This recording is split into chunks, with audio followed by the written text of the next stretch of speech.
Hey guys, welcome. This is HP Plus. It's a YouTube ambition of mine.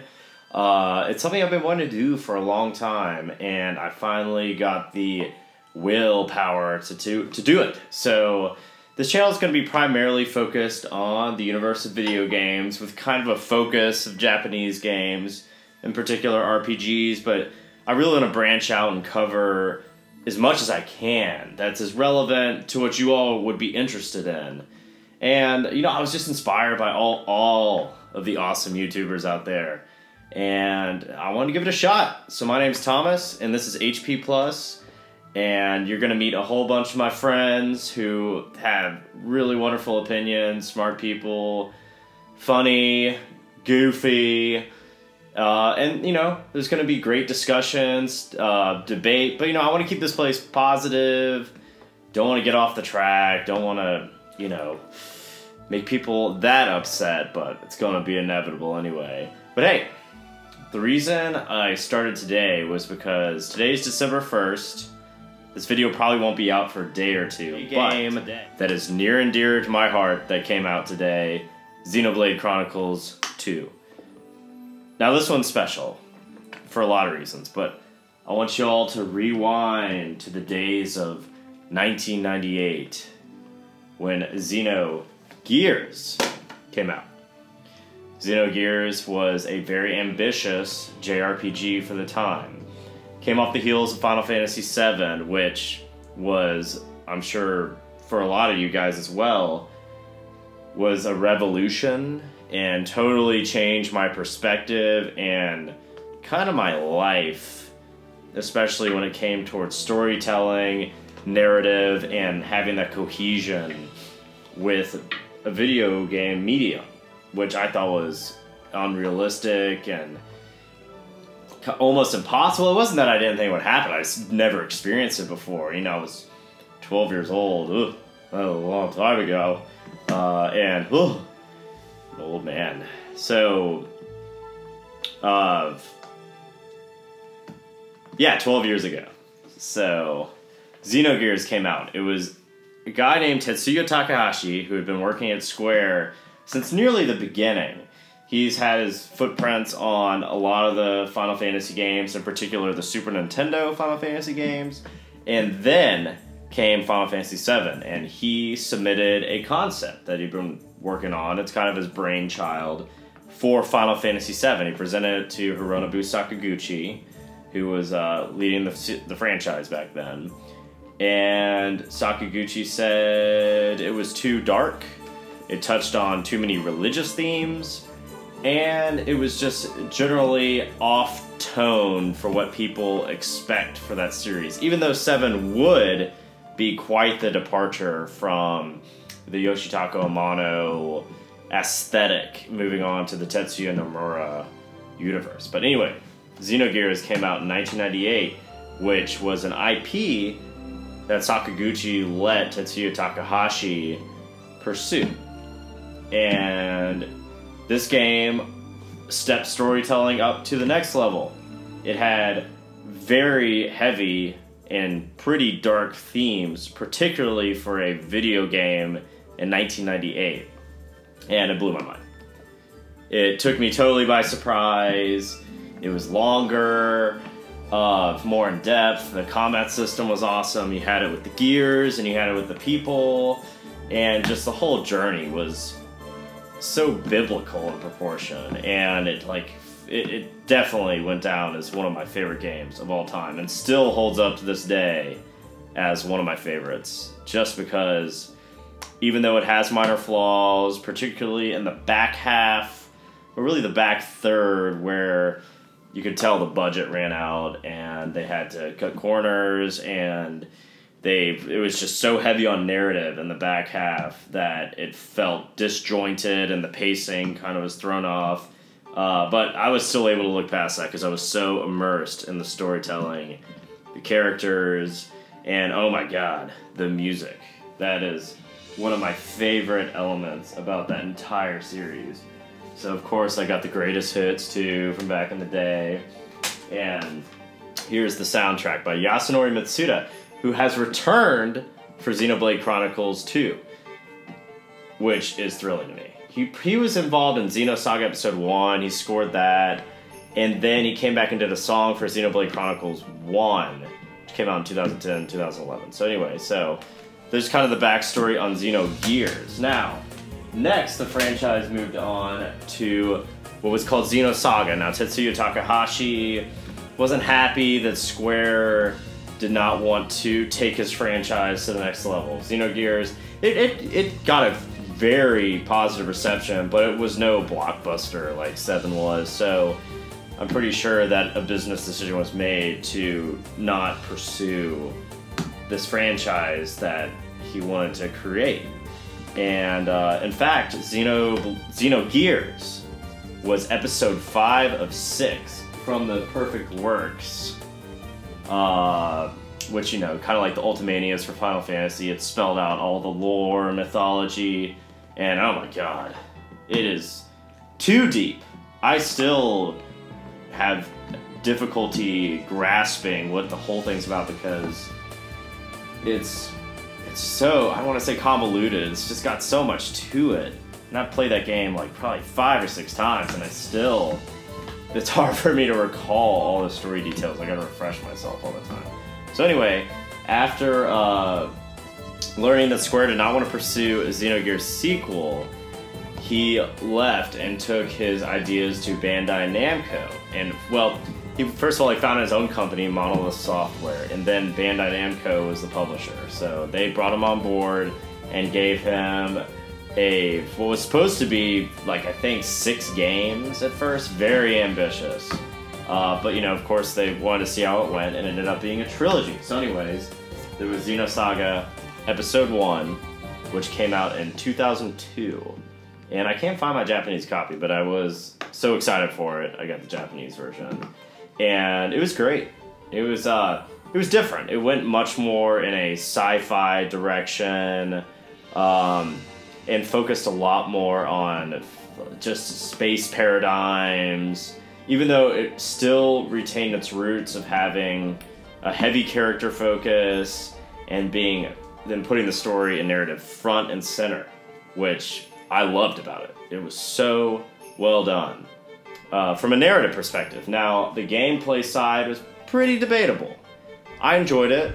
I guess the story was the main draw for me, but and they kind of tried to... This probably closest resembles Xenogears, maybe the third one as well, the third Xenosaga.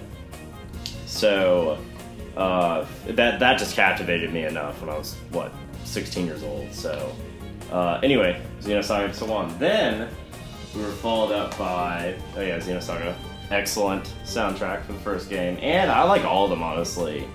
Yuki Kayojira, I think that's her name, did 2 and 3, and Mitsuda did the first one. And the first one's probably my favorite, but I really liked Kayojira's contributions to the franchise. So I have check it out. Very good music. And then I was able to find my Japanese copy of 2. So here's Xenosaga Episode 2. And this one is probably the most controversial out of probably his entire catalog. It was still put story front and center, but man, the gameplay. It took a dive. I was still able to enjoy it. I beat it in Japanese and I beat it in English once. I played the first one 2 or 3 times. But the second one, I really enjoyed the storyline. I liked how it was really about developing the antagonist, Albedo, and kind of, they took the storyline, the protagonist perspective, kind of off of Shion and put it on Junior, or Rubido. And it really addressed themes of, you know, Rubido and Albedo were created in a lab, and were pretty much just tortured souls meant to, you know, be these warriors. So, you know, I like the psychology behind it. There are a lot of great concepts. All of his games have really cool ideas and concepts behind them. And the execution is kind of all over the place. And 2 is probably the most criticized, but I still like it. I like it. I mean, I've hesitantly recommended the battles took too long. But, like, man, if you like narrative driven RPG games. Like, I think you'll like 2, but I don't blame you if you put it down. Anyway, so that was 2. And the soundtrack as well, which I do recommend. Very good. And then came episode 3, which is probably the critical and fan darling of the Xenosaga series. Now, maybe the reason it is because they decided to end it. After 2, it was controversial, got mixed reviews. Bandai Namco was like, let's do one more. So I'm sure Takahashi compressed all of his ideas into 3, and that's why it's got probably the most fast pacing and just big moments, because everything culminates in this one. And it probably is the most well-rounded. I probably like the first one the most, but you know, it's all subjective. Like, I would say the first and the third one, if you like JRPGs, you're gonna love them. So, and that wrapped up Xenosaga, Bandai Namco. And then Monolith Soft went to another little company called Nintendo. And Nintendo brought them on board. They're a second-party developer for Nintendo. And they're probably are most known for their contributions to The Legend of Zelda Breath of the Wild, because they are masters of open world. Now, this game exemplified this, and this game was a mission to find back in the day. There was a Operation Rainfall back in 2010, 2011. They released the game in Japan, but then they only released the game in Europe following it up, which is crazy because everybody wanted this. What got people really fired up about Xenoblade Chronicles was its aesthetic and this whole new universe to it. You had these 2 huge titans that were frozen in time from some huge battle a long time ago, and it was that and the characters and this kind of return to form for JRPGs that Nintendo and Monolith Soft were able to present. And the reviews were so positive and the fans were just clamoring for a new game, and it was a blessing that it was a Xeno game. It was the battle system was kind of this MMO meets Final Fantasy XII system, and really the story just looked so epic, and it was just a sensation. And those who got their hands on it were immensely satisfied with it, and it still would probably go down in history as one of the best JRPGs of the past decade. It was awesome. Fantastic game. One of my favorite games of the whole PS3, Xbox, Wii generation. So definitely check it out. And for the music for this game, we had a return of Mitsuda for just the theme song, but they were able to get Yoko Shimomura of Square fame, who is probably most famous for Kingdom Hearts. She did Final Fantasy 15. Her music is unbelievable, easily one of my favorite composers. And then they brought on board a team called Ace Plus, and they're like prog rocky and kind of like just very good at combining metal with orchestra, and I love the soundtrack. Like, it is just really well done. This might be my second favorite game after Xenogears, but it's hard for me to say. I really appreciate all of them, but yeah. So Xenoblade Chronicles was excellent, and then after that we got to Xenoblade Chronicles X, and of course we got the really cool special edition. It comes with an awesome art book, a really neat like Zohar, which is kind of the monolith. It's a running theme through all the games, and it comes with this really cool card. And yeah, like the thing with all the Xeno games, there are a lot of running themes in them. Like, you're gonna have always gonna have these little elements like these religious elements, these symbolic elements. There's always gonna be this undertone, and so they're kind of loosely connected. You don't necessarily have to play one before the other, except in the Saga series. Those are all direct sequels, so you should play those in order. But otherwise, they're all pretty loosely connected. And Xenoblade Chronicles X was another change in direction. It's the most open world, gameplay driven of the entire franchise. And it took me by surprise because really the main draw for me for his games are the storytelling. And this game, I don't want to say abandoned it, but it definitely put gameplay front and center, and it kind of left me clamoring for the narrative. And it, like, to be honest, it is the only Xeno game I have not completed, which is a shame, because I need to, especially because I bought this really cool edition. Anyway, so that brings us to the coup de grace. One more point on X, the music was by Sawano, and the soundtrack was really different. And I know a lot of people like it.